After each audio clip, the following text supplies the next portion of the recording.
I'm doing a podcast, Dizzy.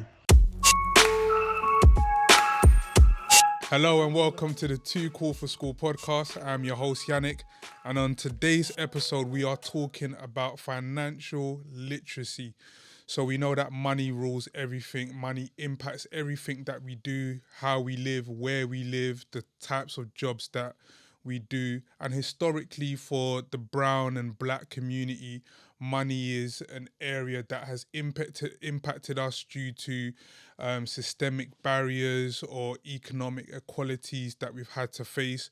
But on this episode, it's all about empowerment, it's all about education, it's all about getting those gems that will allow us to break through those barriers and really break those doors down. And on today's episode, I've got some amazing special guests and I'm going to allow them to introduce themselves. My name's Godfrey Asare, financial advisor, financial planner, really focusing on doing financial well-being kind of seminars to educate the next generation of people coming through to help them better understand their financial circumstances. And then also do the private client side where I sit down with individuals on a one-to-one basis and help them with a variety of things to do with their personal finances. So that's sort of me. Great stuff. My name's Rax Kalia. I'm from the financial industry.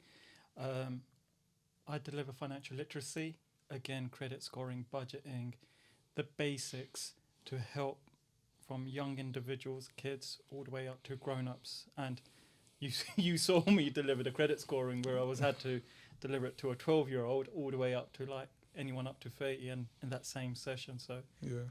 Thanks for having me on. Yeah, hey everyone, I'm Emmanuel Asuquo. I'm a financial advisor, TV personality, author of 2 books. And yeah, I just try and help people that work hard for their money, make their money work hard for them. Yeah, great stuff, great stuff. So to kick us off, just a general sort of question. What are some key financial concepts that you sort of picked up throughout the years that you think, actually, this is the gem that needs to be in schools, like from now? Like the young'uns need to know about this. So what are the sort of things that you guys have picked up? So I'm a kid of the 80s, so when I was being raised in the schools here, there was no financial education. But the one thing that's really, really important is budgeting. Master that and you won half of your battles. And just make it relevant. I've got 2 kids. I've got a 5-year-old, and I see how they're making education more relevant. So that gives me hope. But budgeting is one thing I would wish it was taught, and not like maths, but make it more relevant to them, like pocket money. If they're doing chores, what are they saving up for? So it's just slowly making it relevant on there. Yeah. Go ahead. Do you know, for me, and I used to go to schools quite a bit and do some financial education seminars to some of the young kids. And one of the things that I talked about a lot was the tax system. I think that's absolutely critical. And it probably even links back to what you're saying around budgeting, because you can talk to some of the young kids in school and some of them might think, right, if I earn £50,000 a year, I want to see £50,000 a year in my bank account. Obviously, we know it's not like that. And you might have some kids that go, well, actually, if I get my wages, I'm going to pay 45% on absolutely everything. Again, the tax system doesn't work like that. So I think just having a real understanding of how the tax system works so that when they transition out of school into part-time work and then into full-time work, they've already kind of got an idea of how things are going to shape up for them when they start to get their income. And then from a budgeting perspective, of course, you can teach them to budget on their net income, not on their gross income. Because, you know, that's how some people might then start, you know, living beyond their means, amongst various other things, but living amongst beyond their means because they're thinking they're going to get way more than actually lands in their account. And seriously, like, their eyes always kind of light up when they hear me talk about the tax system. It's like mind-blowing to them. So I think that's probably a real key concept that needs to be really homed in on. Yeah, I think I got a few. I think the biggest thing I tell all my clients, no matter what age they are, is to love themselves. I think we live in a society that is built on consumerism. So you are taught to love things. And so because you love things, you're always going to need to buy more. So, and that's how the system wins, because we're in a country that doesn't make anything. So if you think about the clothes that you wear, the toys that you play with, the games, none of them say made in England. Do you know what I mean? They all are made in different places. So we live in a country. Remember, we had a lockdown the first thing they did was give you vouchers to go and eat. Yeah. Because they need you to go and spend money. That's Yeah. we don't have anything other than financial services and our consumerism spending. And so if the idea is to tell you not to love yourself and find your love and your value from the things that you can buy, hence why a company like Amazon is doing so well. Because with Amazon, what does Amazon really do? Amazon triggers you because you can feel good and then you can buy something on Amazon and someone's going to deliver it to you, knock on the door, and here's your parcel for you. And so you get that gratification. Once you open the box, you might not even use what's in the box, throw it away. You go back on and find it again. So you get that someone's delivering, you feel important. Just like Uber is like having your own chauffeur, just like Uber Eats is like having your own cook. The biggest thing is to love yourself, because if you love yourself and understand you're already valuable, now the way you look at the world is it doesn't matter what car I drive, the car is valuable because I drive it. As opposed to I get value from the car that I drive or the house that I live in. So that's the number one thing I tell clients from young all the way up to older age. I think the other thing that I deal with growing up in poverty was poverty scars. This is something that I write about in my book. And what that basically is that... And what's the book? Let the people know. What's the book? So my first book is called Get Your Money Right, and that's just a foundation basis to money and finance. And then my latest book that came out in September was The Ultimate Guide to Money, which is a kids book aimed at kids 8 to 12 to teach them about finance and money and so forth. But in my book, Get Your Money Right, we talk about poverty scars. And what that basically is that, and I experienced this myself, is that when you grow up in poverty, you hear no a lot. So what happens is that your friends have these trainers, you don't have these trainers. Your friends go on school trips, you have to stay in class with the other 2 or 3 other people that can't afford to pay for it. So what happens is that when you then make money, I did this. I bought trainers. I wasn't even playing basketball, no, I bought basketball trainers. Because when I was playing basketball, I used to get laughed at because I didn't have the right trainers. But then I weren't playing basketball anymore. But the scar of that made me go and buy all these trainers in different colours. The same trainers in different colours that I couldn't have when I was a kid. I have clients that they have to go on holiday all the time because they couldn't go on school trips or they couldn't go away. And people tell all these stories of what they did in the 6 weeks holiday. And you'd be like, I was in my house the whole time. If I went to supermarket and come back, that was the only time I got out of the house. Wow. And so these are scars. And so a lot of the time when you're thinking about how you spend money, a lot of them come from triggers that you've gone through in your life. And so actually, you might not even need a financial advisor. You might need a therapist. Because I'm triggered. I'm triggered right now. These 2 are talking about life here without even mentioning it. He mentioned the tax code, and I remember, Comet doesn't exist no more, right? But before Comet, there was another electrical store called Tempo, and it went bust. And I turned 18, and that was my first proper paid job. And the tax code for emergency was BR. And I was like budgeting, like, yes, this is how much money. And all of a sudden I see the tax code. I'm like, what the hell is this? And then I had to call up HMRC saying, hold on, I'm a part-time student. I go to uni and so on. And when you was talking about poverty, I was just thinking the immigrant mindset whereby our families have come over and you sometimes don't even want to ask because you don't want to make your parents feel bad, right? But and the thing was, I wasn't raised on pocket money. I was raised on rewards because that was one of the first questions. Is like, my uncle would pick me up from the school because either of my parents might be working, and I would ask him, like, Uncle, why I don't get pocket money? He goes, you get assessed on your times table. You get hit 10 out of 10. You get that. And those, if I didn't, and turtles was a big thing back in the 80s and early 90s, and I loved Donatello, so I had to get like straight 10 tests. My mum would say, I'll buy you that watch. And I know it was like £10. The minute I hit that, I dragged her, like, she goes, no, we go tomorrow. I was scared that I might lose it. It might not be on the shelf, but those pains and stuff like that. It's real. It's real. And that's the one thing I also mention is peer pressure. Now you got social media, and it's like, do not fall into that. I think for me, one of the gems that I would want, children or students to learn about is about credit. And I remember when I first bought my home, or like the year before, I was going to buy my home, and I remember, I always tell people this conversation. So I had saved up a certain amount, and I remember saying to my partner, my wife now, I remember saying to her, "Oh, I want to buy a car." I was like, yeah, man, got the money, gonna buy a Range Rover. They need to know. Yeah, They need to know I'm outside. this is it. And she's like, oh, cool. Like, why didn't you think about, deposits, like looking at house and whatever else? I was like, oh, I'm not really, on that. But I said, okay, I'll go with you. We'll go to the bank. We'll have those discussions, see how much they can lend and whatever else. And I went there, and I was like, oh, you ain't got no credit. I was like, I haven't done anything. What do you mean?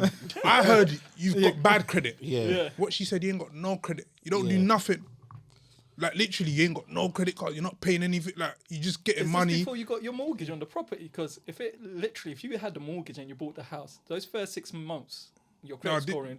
This was, like, Before I had you bought the nothing house. before. Yeah, I had yeah. nothing. So it's like, you had nothing. Then it's like, oh, you got to build Build it. up. Yeah. Show us that you're doing something. Yeah. Show us that you can commit. Show us that you can pay things off. And I did that for about a year, then ended up getting the crib after. But I was thinking, in that moment, the money was nothing. Yeah. You having the deposit alone was nothing if It's not the enough. bank couldn't see that, that throw. And it really highlighted, the importance of credit. And I always reference, a song. There was a song that Jay-Z said, and I can't remember the lyrics, and he was like, "Oh, how did the so and so get this?" I know that. Credit. The story of OJ. Story of Yeah, OJ. yeah. How did, credit. That's how they did it. And I'm like, yeah, cool. Do you know? That's the importance. I understand that because my dad is like the biggest influence on me in terms of my whole financial journey. And when he went to buy our house that we're living in Wharf Road, he faced the same problem where he had no credit. He didn't believe in borrowing at all. Everything was paid for by cash. So when he came to buy the house, they rejected him on the basis that he had no credit. And that was like such a big thing for him in terms of imparting all that wisdom, I suppose, onto us as kids is make sure you get your credit cards, because this is what I went through when I tried to buy the house and I don't want you to go through the same thing. Yeah. But he always stressed, though, the importance of how to use a credit card.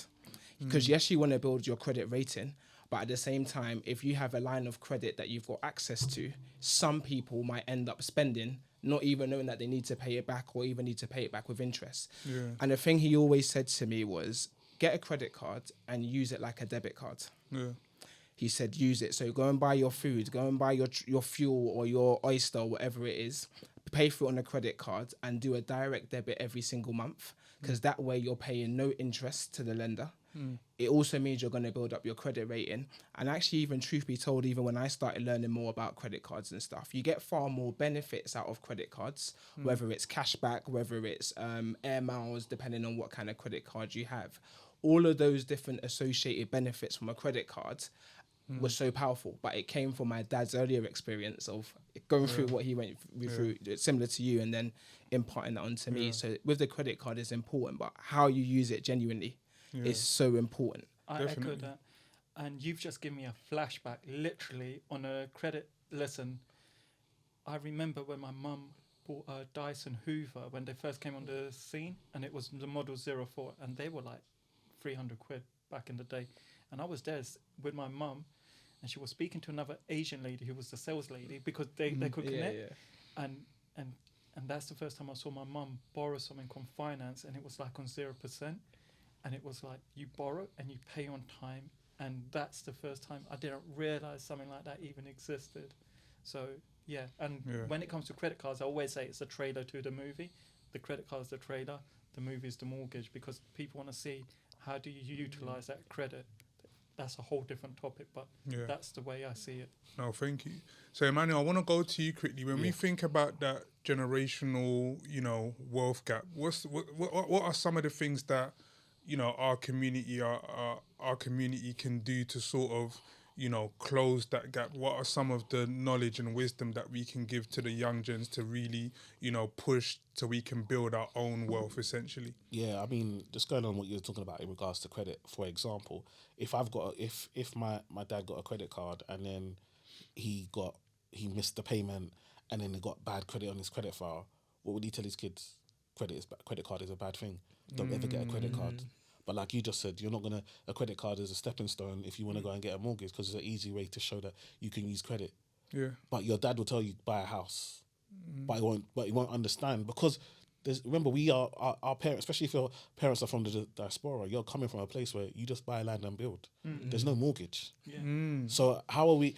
One of the biggest problems is that we are looking to our parents, and our parents weren't born in this system. So they can't give us the gems of how this system works. A lot of the time, they're finding out and they're learning from mistakes. Yeah. And because they're learning from a place of mistakes, if I've made a mistake, I tend to not want someone else to follow. But what I don't realize is that I just didn't do it right. It doesn't mean it was what it was bad. Yeah. And so one of the biggest things is actually the education side of things. There's a huge lack of financial education, and that's on purpose. Let's be honest, because if we understand the way the system works, we know that by the time you're 18, you're either working in an apprenticeship or in a job, or you're at uni. In apprenticeship and a job, you're going to get a salary, you're going to get an income. In uni, you're going to get student loan, credit card, student finance.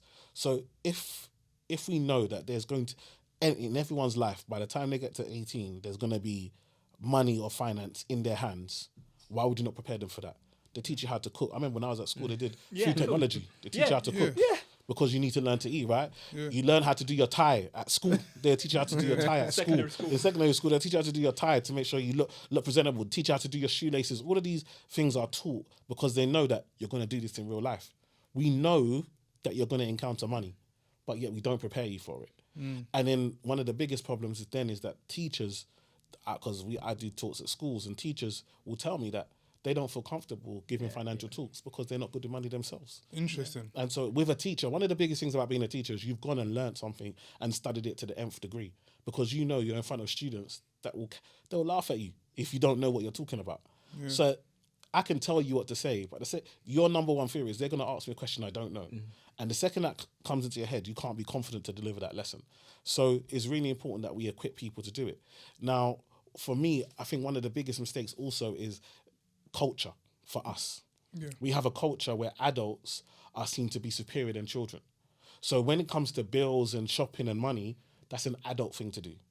And so what happens is that children are left out from those conversations. Whereas in what I've seen in white households, they don't really have that done. Like the kid talks to mum and dad, they look them straight in the eye. And that's why when they go into the workplace, they're not scared to look their boss in the eye. I remember the first interview I did, I was nervous to look my interviewer in the eye because I was told you don't look adults in the eye. But because of that, I almost didn't get the job because they were like, there was no eye contact. And so culture can play a big part because we come from a culture where we are taught to be, as young people, to be quiet and to be seen and not heard. But we live in a society where if you're not heard, you don't eat. And so these are things that are affecting us when it comes to wealth. These are things that are affecting us when it comes to promotions, when it comes to jobs and so forth. So it's really important that we understand the culture that we're in. And yes, it's great that we've got our own culture from where we come from, but we need to really understand the system that we are in and how to make it work for us. Yeah. No, that's amazing, man. And I think, culture is a real big impact, and it's about, having that opportunity to be able to give back with the knowledge that we know. Like I learned so much, but I learned so much so late. And I'm thinking, and there's always that, if I knew this when I was 16, I wouldn't even be working now. Yeah. But you know now. So how can we, give back to, our communities? And I have these conversations with, my little brothers. I have these conversations with, my sisters, etc. And definitely the impact that those experiences that our family have, not understanding the system here, like impacts us. And I think and also linking with one of the key things as to why I bought my house when I bought my house is I was never gonna buy a council flat. I was never gonna move in or live in a council flat. That's just how, and that came from my poverty scar of growing up. I lived in Stratford. I lived in. I don't want to move anymore. Yeah, I don't want to move. I just want to be like Yeah. here, and that came from my experiences. So I think many people will have those will have those type of Yannick, I had a question. So with situations. this poverty scar, like you want to buy your own house, right? Yeah. At what age did that idea start to formulate? Because you got to be self-aware, and I was just thinking, when was my so-called failure in life really impacted me and become aware? When I failed my GCSEs, I wasn't the A-star students amongst my Asian peers, and the goal was to make it to uni, and that's when you start thinking, start reflecting, how do I succeed in life? What is important to me? Yeah. How did that work? It wasn't necessarily that I want to buy their own house, it's that I just didn't want to live in a council flat. I'm not sure about everyone's sort of background and education. Rax, I know you went to private school back in... So let me set the context. Yeah. But I just want to understand, what's the mindset in terms of financial literacy in a private school setting compared to a public school setting, if you have any sort of knowledge around that?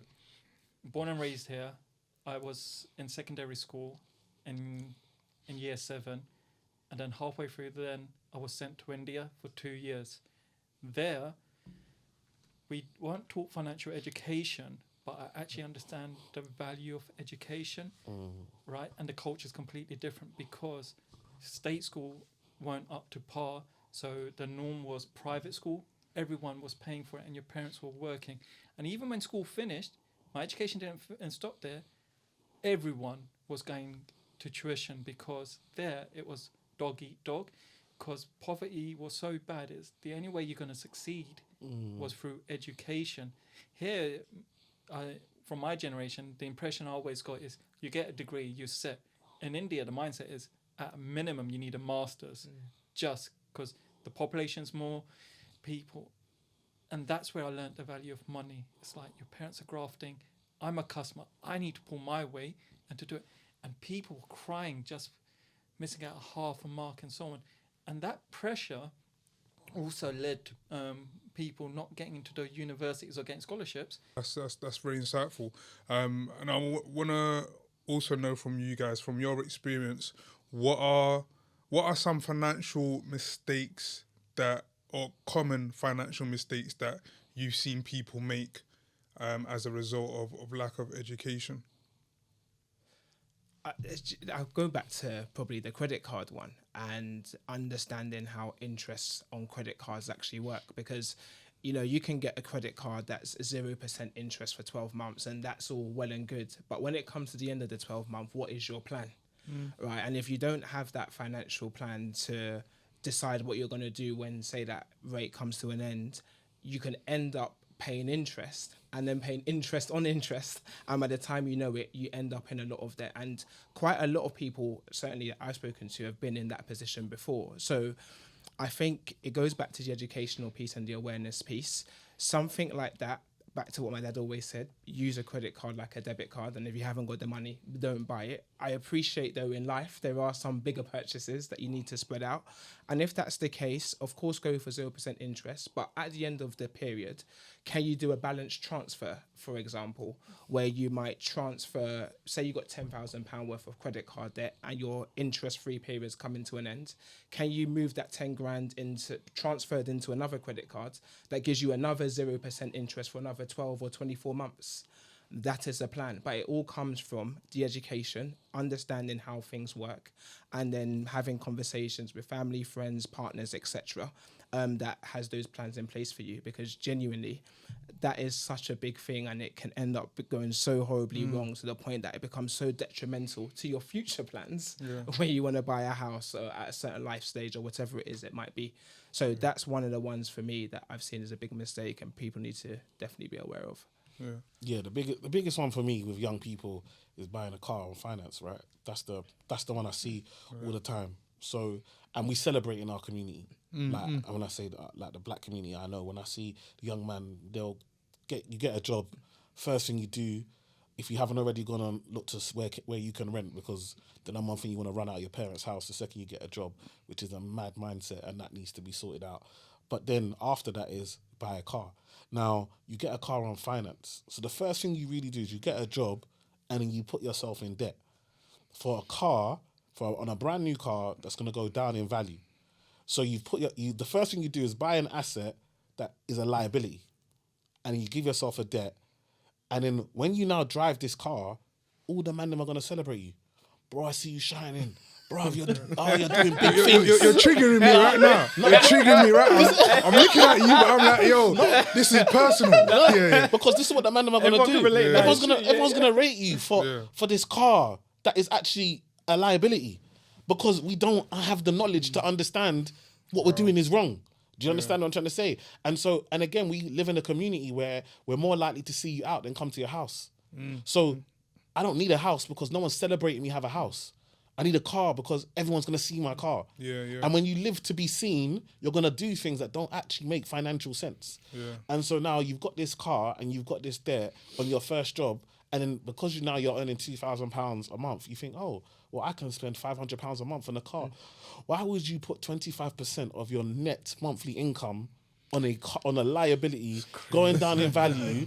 Then you got insurance. Then you bought a Mercedes, a BMW, or an Audi. So the tires, the wing mirrors, the bumper, anything that you're literally gonna be paying thousands of pounds to maintain this car, and then wonder why you don't have money.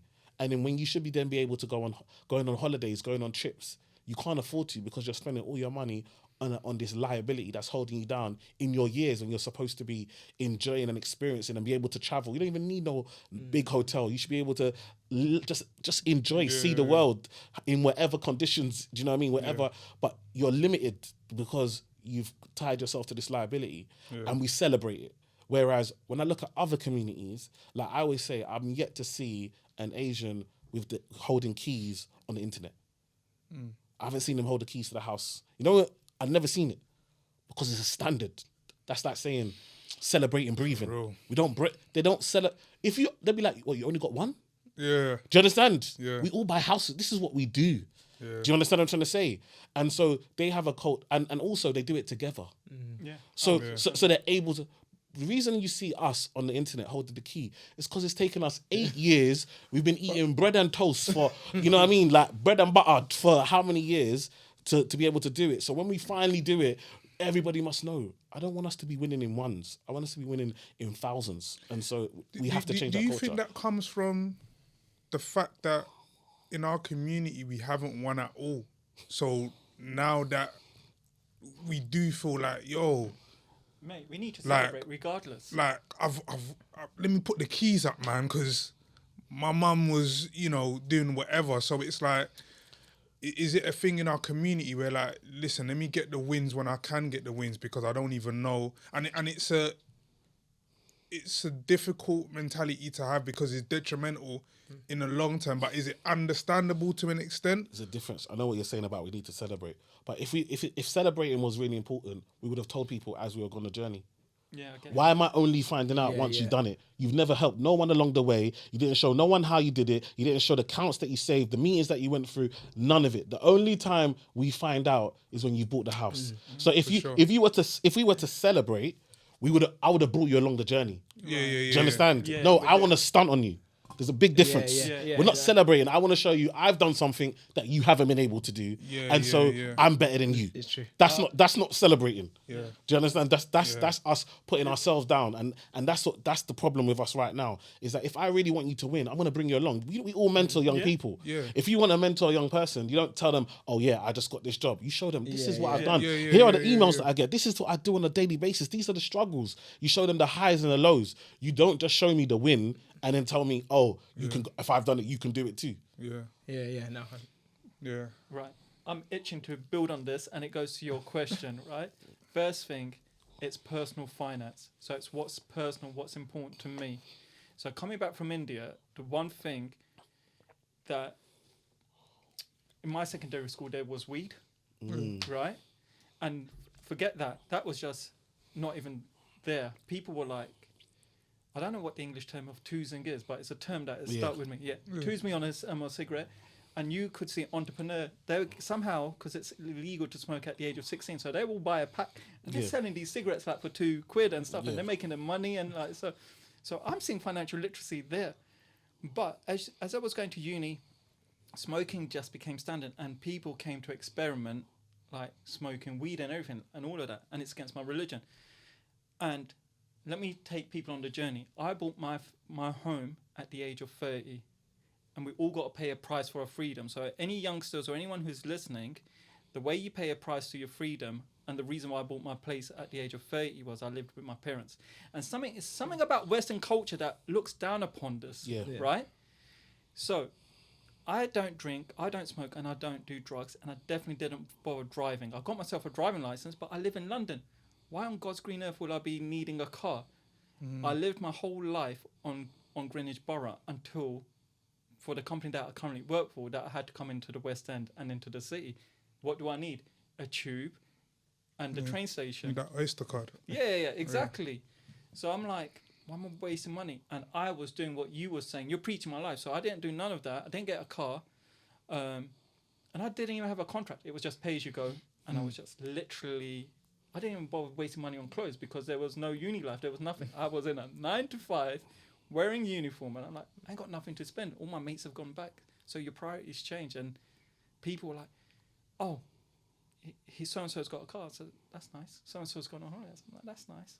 But my goals were different. I wasn't materialistic. My material sense was traveling, going on holidays, exploring.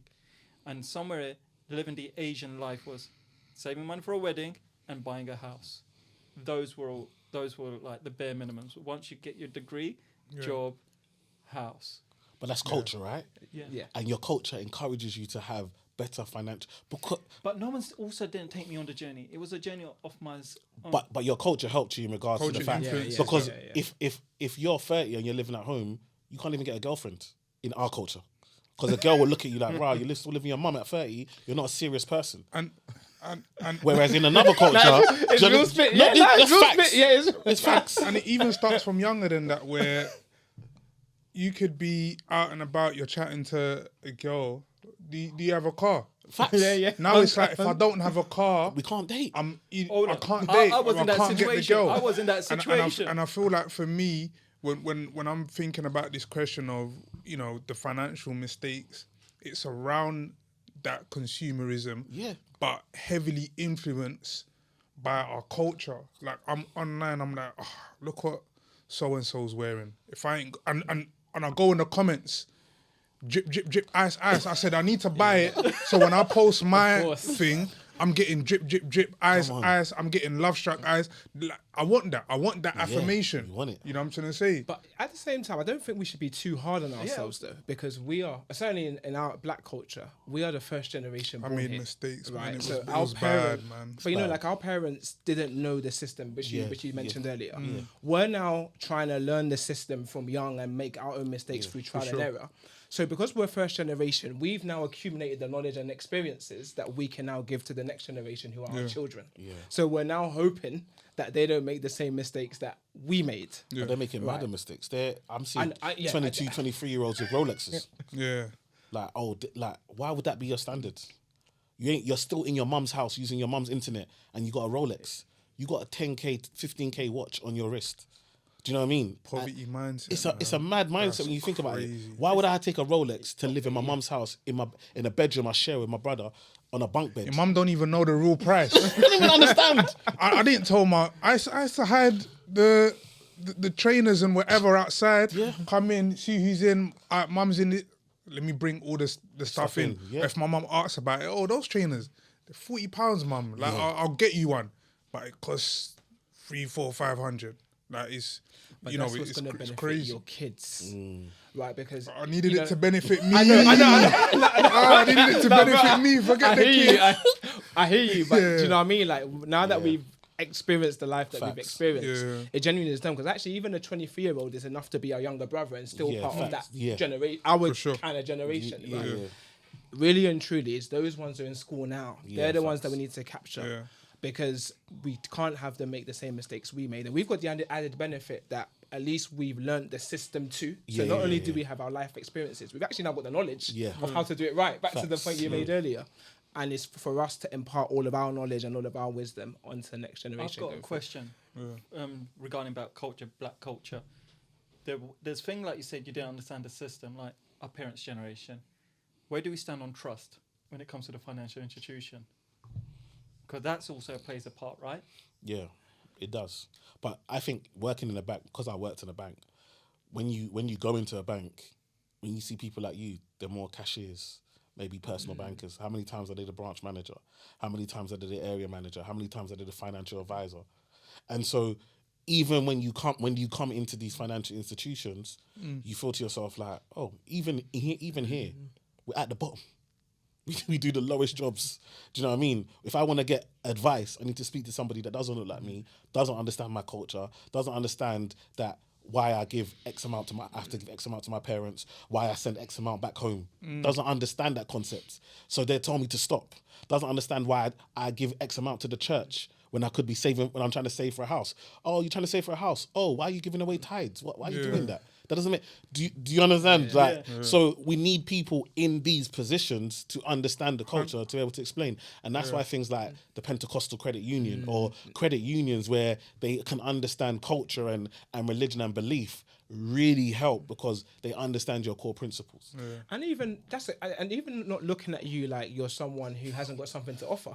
Like, you know, when back in the day I'll go into a bank, right, because they don't look like me, they've probably already racially profiled me before I've even got there. Facts. So there might be services and stuff that they might offer to someone else, but they won't offer to me just because I don't fit the profile of who they will deem as someone who's got a level of wealth or whatever it is it might be. And that for me certainly drives the element of not even feeling comfortable like coming into the bank because they're already judging me before I've even spoken to them. And I think representation in those financial institutions is important. And I feel that's why, in terms of the work you do, you know, Emmanuel, I just have to give you, you know, a shout out, because when I first got in touch with you, I remember saying that I went to one of your like early events that you did in Barclays at the time.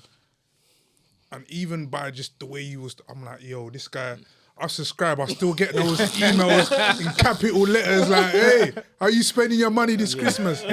And but it's important, you know, to have that, because you're giving us those gems. That's not just, I'm at the cashier, you know, can I get this money in 10s or 20s? You know, it's beyond that. It's more stuff that's going to impact, you know, our generational wealth and, you know, our growth.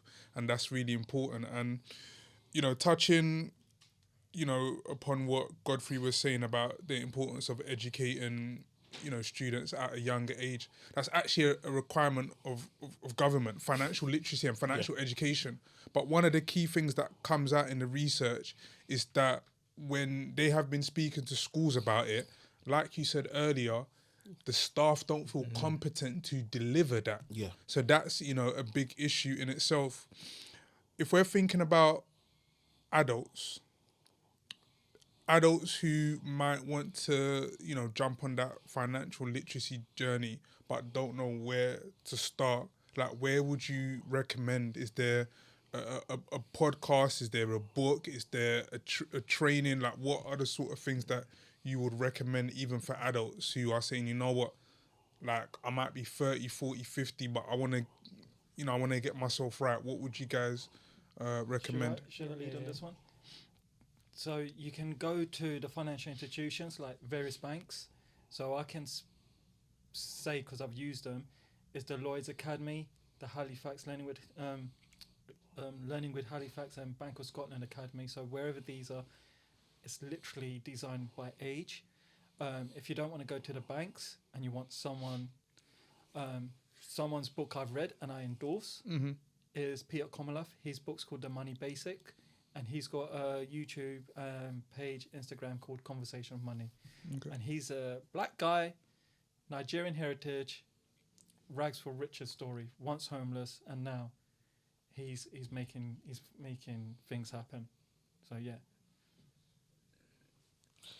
I think the big thing for me is about being intentional, right? So we can, I always say, if you are in a peer group and everyone around you hasn't bought a house, the conversation will be, it's so difficult to get on the property ladder. If you're in a peer group and everyone's bought a house and you're the only one that hasn't, the conversation is, I'm next. And so there's that intention of, who are you speaking to? Who are you around? What are you looking at? So I always question, when people say, oh, I don't know what to, I say, well, what are you looking on YouTube? What are you, and you can just type in, you know, financial literacy UK, things will come up. It doesn't have to be me or what. Like Pete's great. You know, there's loads of, and find the one that speaks your language. Yeah, but 100%. be intentional. There's not only their podcast, YouTube. We've got books. We've got audio books for those that don't want to read and want to listen. You know, we've got events. We've got stuff. Who are you following? You know, because when I look at the history of when people come into me and say, "Oh, I'm struggling," I say, "Okay, show me show me your history on Google. Show me your history on YouTube. Show me your history. Show me the last accounts you watched on Instagram, on TikTok." None of it has to do with financial. So there's no coincidence. It's not a scam. Like, you literally are not being intentional with what you're saying. Yeah. There's so much information out there to the point where there's almost too much. Now we've even got ChatGPT that you can literally ask the question. What does this mean? And ChatGPT will tell you. Yeah. Can you recommend anybody? ChatGPT will recommend. So the excuses are getting less and less, and we have to just sometimes come to the point where we don't want to you have to admit ourselves that we don't want to put the time in. Yeah. Because we don't find it important enough to put the time in. Yeah. Because when man wants to get a girl, man will stalk her stalk her, find out what her favourite song is, things that man will stalk her inside out, where she goes in, and then accidentally bump into her, knowing that she's gonna be there, and you've got all the lines ready. When you want something, you'll go and get it. Do you know what I mean? If you want to be better with your financial knowledge, you will go and be intentional and get it. No, they've covered it. No, I feel for me, it's I'm not embarrassed or feel a way about just saying to, like, my boys or my man them who are at a certain level or doing certain things, like, yo, like, even people that ain't my man them, even people that that they may be in my circle, and I'm like, you know what, I like what they're doing. Like how did you get there? Like, what was the journey like? What do I need to be like? Give me those gems, because the one thing I'm really conscious of is the fact that a lot of these people that we look up to, you know, whether, you know, like they've got money or, you know, great businesses and whatever else, people all often go to them for transactional services. What can I give you so you can give me? That's linked to, like, their wealth and whatever else. But I want what's here. I want your knowledge.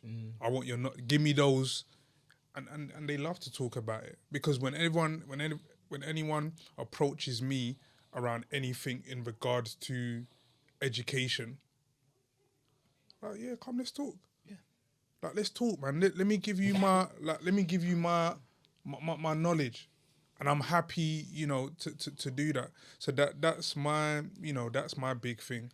In terms of where to start, like, look at the people in your circle. It might not be everyone, but even if there's that one, yo, big bro, let's sit down, man. Yeah. Let's have this conversation, man. Like, one of my boys, Jermaine, like, his older cousin, brought me into Partner early doors. So I don't really know about it. We're at barbecue. This is your older cousin. You're not even my boy. You're my boy's cousin. Yeah. You know, Partner, this is how you do it. I was like, yo, man, them. Like, let's do the part. Oh, yeah. I started doing it. And I'm like, yo, like, this is helping, like, my saving. 5-6 years later, I think we should do it as a group. I've been doing it 6 years ago. But have those have those conversations. Yeah, so I think that's important. And I think just to sort of finish off, what I want to know from you guys is who or what's been your biggest influence in terms of, you know, how you guys have managed your wealth, your finances, or, you know, anyone who's been a big influence for you in terms of, you know, sort of like really honing in on your financial literacy and financial knowledge. For me, it's my dad, hands down. Yeah. Like, even to what I'm doing now, if it wasn't for him, I wouldn't be doing what I'm doing now. Because whilst I might have got into financial advice about 15 months ago, I always say that it was birthed 12, 13 years ago from those very early conversations that I had with my dad, because I was 19 years old when he sat me down and genuinely was talking to me about all things personal finance. And mind you, my dad was a cleaner, so earning minimum wage, didn't really have cash around him. But because he had the knowledge, he had all of these various different investments that he had in place from the 70s to the 80s that enabled him to be able to do some of the things that he's been able to do. But why I appreciate him so much is because he didn't just do it. He actually then showed me. He showed me how to do it. And, you know, like, my dad is also very repetitive. So it's not a thing where he's going to tell me once and then that's it. Because sometimes, you know, you can tell someone something and it goes through one ear, it comes out the other, especially at that young age when you're trying to maybe flex or show off like we've discussed. It was repetitive, consistent conversation. And to the point where I was like, rah, like I didn't even know that you had all of these things. And also, mind you, like when you're that age, I don't know how it was in you guys' households, but when you're growing up, your dad is like lieutenant, right? It's not like you can even have a conversation with him, like he's your elder. But that became like the start of not him just bringing me into the industry or getting the knowledge, but him and I actually becoming best friends. And everyone will tell you, your man will tell you, like me and my dad rap hard on so many different things. And I appreciate him so much for that, because I understand in African households how some dads can be, it might be a bit stiff. It might be, I'm the father, you're the son type thing. No, my dad's not like that. So for him to do all of that, like I genuinely can't thank him enough. And he's such like a big part of my story. No, that's amazing, man. I've been thinking about this one, and there's a number of people who have played a role, like from my dad's work ethic, but not getting to spend time with him, my mum's work ethic, but learning financial literacy, my first job, two things to your point earlier, sacrifice and taking ownership of your action. So, and it's also who you get your financial advice from. So I was thinking of my store manager who set us up for our pensions at the age of 18. I'm at uni, what are you talking about? I'm barely earning like a couple of £100 a month and you're already hooking me up to a pension. And I'm always going to be grateful to Jackie for doing that, because I thought everyone else does it. And that wasn't the case until 2012 when the auto enrollment. And then I joined the bank, and then I'm learning all this financial education, like practically from colleagues who have been working in the bank. And then the financial crash happened. Both my parents lost their jobs, and it's like, but we didn't feel the impact because there was in an Asian household, there's 6-7 of us earning, so we carry on until the next person. But then there was this book called Money Masters the Game by Tony Robbins. And the reason that book sold to me, he was talking about the financial crash and how people were impacted. And he interviewed 50 of the richest people at the time. They were like billionaires, and they were sharing their gems and how they were always risk averse, where we're getting told the higher the risk, the higher the reward. And they all debunked that theory. And it was all about personal finance, bringing... But that's a 700 page. But if someone who wanted to start off, you can pick up The Richest Man in Babylon. English teachers would love it because it's got Shakespeare in it as a talk. And it was just different books. But it's just a number of people playing. Sorry, it was a bit of a long-winded, but it was just, there was not one single person. Yeah, I got a few. I'd say when I was young, probably my cousin was probably the biggest influence on me, because at that time, I definitely, growing up poor, I just wanted to be on the roads. I wasn't a road man, but I wanted to be. You know when you want to be, like, I want what you guys have, man. You want it bad. I wanted it so bad. And my cousin was just like, and he was on the roads. And he's younger than me. And I'm thinking, you're even younger than me, and you're on, like, and he's just like, it's not for you. Like, don't do it. And I was thinking, what a hypocrite. You're here enjoying. Like, do you know what I mean? And he's just like, nah, don't do it. Like, you're set. You're gonna achieve. And it was mad because I didn't go on the roads. I got my job, obviously become youngest financial advisor. And then I made him go uni, and then he went uni. And then I got him a placement year in the bank. And then like his life just changed. You know what I mean? And it's like, he changed my life, and then I ended up helping change his. That's positive. And it's just that, having that, because sometimes you don't want to hear it from your parents, no matter how much sense there's a certain age you get, and I'm scared because I know my kids, so that's why I've got their uncles and aunts around them, because I know there's a point in life that you don't want to hear it from your parents. You've told me no too many times in life. I feel like I'm smarter than you now. I don't want to hear it from you. And so having that was really, really important. And then I had my uncle in church, Uncle Moyoa, and he was a choir leader in the church. And I remember when I got my first job in Marks and Spencer's, the first thing I did, I bought a chain. I had an E on it, like obviously, so everyone knows my name's Emmanuel. I had an E on my chain. I had them times it was Moschino. So I come to church, everything was Moschino. It said Mosh all over. Mosh all over. Mosh all over. The trousers was Moschino. The shirt was Moschino. I had my E chain. I remember I've been poor, so I've come in, I felt like, I feel like you're raiding Madhouse on Oxford Street. I used to go West End, used to go East. I used to buy all like the NBA basketball. I had a jumper with all the NBA logos on it. Like I was, you know what I mean? Lot 29 was big them times. So I had Snoopy and all these. Like, bro, I had nothing when I made money, I just bought all this stuff. My uncle saw me, come on stage, saw me, and he was like, "Listen, what are you doing with your money? This is wrong." Like, and I remember this is the middle of church. He took me out of church. This is wrong. You got to stop this. Go and speak to your Uncle Eddie. He's going to make you read some books. My Uncle Eddie gave me Rich Dad, Poor Dad and The Richest Man in Babylon. Those two, I read those two books, and now I'm a financial advisor to the nation. Literally changed my whole trajectory. That's amazing. And so those two things, and I always tell people, when people see me, they're like, "Oh, man, you're doing so well." I need to understand there's no difference between me and my man on the road. The only difference was a choice. And I just happen to have people around me to help make the right choice rather than the wrong. So I will never look down on a man that sells whatever or does whatever on the roads, because I know that could have easily been me. I just had the right people around me to make sure that I went in the right direction.